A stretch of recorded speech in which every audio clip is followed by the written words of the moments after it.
CBI, ED, income tax विपक्षी नेताओं के लिए बनी हुई है, इन लोगों के लिए नहीं है। नमस्कार, इनसाइडर लाइव देख रहे हैं आप। देखिए, तेजस्वी यादव बड़ा बयान दिए है। मुकेश सैनी के बुलावे पर भागे भागे तेजस्वी यादव पहुंचे, कार्यक्रम में शामिल हुए, मंच से ऐलान किए और ऐसा लगा कि अब तो डेप्यूटी सीएम बन गए मुकेश सैनी। तेजस्वी सीएम बनेंगे तो डेप्यूटी सीएम मुकेश सैनी ही बनेंगे।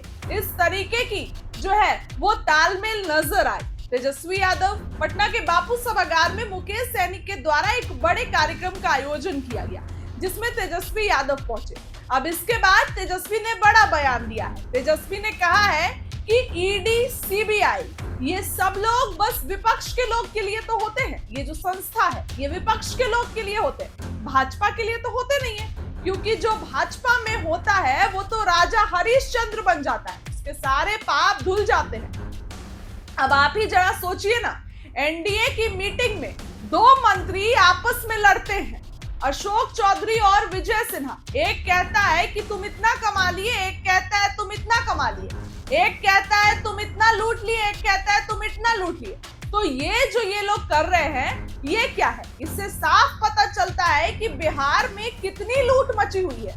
बिहार में लूट खसोट के ये मंत्री बस रह रहे हैं। और तेजस्वी यादव ने यह भी कहा कि बड़ा घोटाला चल रहा है। चुनाव आयोग का ही आप देख लीजिए किस तरीके से वो जल्दी जल्दी काम करा रहा है। बड़ा बयान दिया है तेजस्वी यादव ने। मुकेश सैनी के कार्यक्रम में पहुंचे थे और वहां पहुंचने के बाद, बाहर निकलने के बाद ये बयान खुद बिहार के नेता प्रतिपक्ष तेजस्वी प्रसाद यादव ने दिया है। अब देखिए, चुनाव आ रहा है, चुनाव से पहले आरोप प्रत्यारोप बयानबाजियों का सिलसिला जारी है और इस बार मॉनसून सत्र में सदन के अंदर जमकर कार्रवाई, सदन के अंदर जमकर आपने देखा किस तरीके से एक दूसरे पर सत्ता पक्ष और विपक्ष आक्रामक था। कोई किसी के आगे झुकने को तैयार नहीं था। चलो, एक बार को तो तेजस्वी प्रसाद ने माफी भी मांगी, लेकिन सत्ता पक्ष के लोग ने जो है वो कल सारी मर्यादा को पार कर दिया। भाजपा के विधायक गंदी गंदी गालियां दे रहे थे। क्या लोकतंत्र के मंदिर में ये सब बिल्कुल आम है?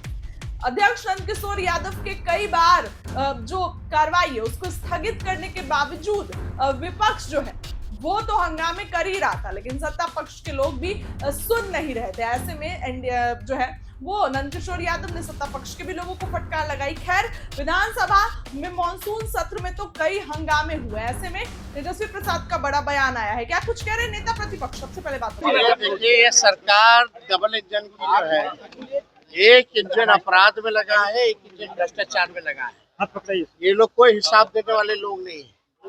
ये लोग भ्रष्टाचारियों को छुपाने वाला काम करते हैं। सीबीआई, ईडी, इनकम टैक्स विपक्षी नेताओं के लिए बनी हुई है, इन लोगों के लिए नहीं है। जो बीजेपी के साथ रहेगा वो राजा हरिश्चंद्र हो जाता है, उसका पाप धुल जाता है। ये सब चीजें उनको नजर नहीं आएंगी। बड़े से बड़े घोटाले। अब आप अंदाजा ही लगा सकते हैं कि एनडीए के बैठक में विजय सिन्हा, अशोक चौधरी की जो लड़ाई हुई वो किस लिए हुई? वो बोला तुम इतना कमा लिया, तुम इतना कमा लिया, तुम लूट लिया, तुम लूट लिया। तो जब एक मंत्री, डिप्टी सीएम आपस ही में एक दूसरे पे आरोप लगा रहा हो, तो सोचिए कि कितना लूट मचा हुआ है बिहार में। कहीं आप ब्लॉक थाना चले जाइए, बिना घूस दिए हुए कोई काम नहीं होता है। भ्रष्टाचार इतना बढ़ चुका है। अपराध तो आप अपराधियों का तांडव देख ही रहे। अपराधी जो है विजय हो गए हैं और सम्राट हो गए। सुना आपने तेजस्वी प्रसाद यादव का बयान कि क्या कुछ तेजस्वी ने कहा। तेजस्वी ने साफ साफ कहा कि जो भी संवैधानिक संस्था है वो तो बस विपक्ष के लिए है। ईडी, सीबीआई ये सब भाजपा के लिए तो कुछ नहीं है। ये लोग तो राजा हरिश्चंद्र बन जाते हैं। जो भी इन लोगों के साथ जाता है वो राजा हरिश्चंद्र बन जाता है, उसके सारे पाप धुल जाते हैं। और तेजस्वी ने यह भी कहा कि किस तरीके से एनडीए की मीटिंग में अशोक चौधरी और बिहार के डेप्यूटी सीएम विजय कुमार सिन्हा आपस में लड़ाई कर रहे थे। इस बात को तेजस्वी ने सदन के अंदर भी उठाया था, विधानसभा के अंदर भी तेजस्वी यादव ने इस बात को उठाया था। तो ऐसे में अब बयानबाजियां और तेज हो गई हैं। तेजस्वी यादव का बयान आपने सुना, क्या लगता है आपको? कमेंट करके बताइए।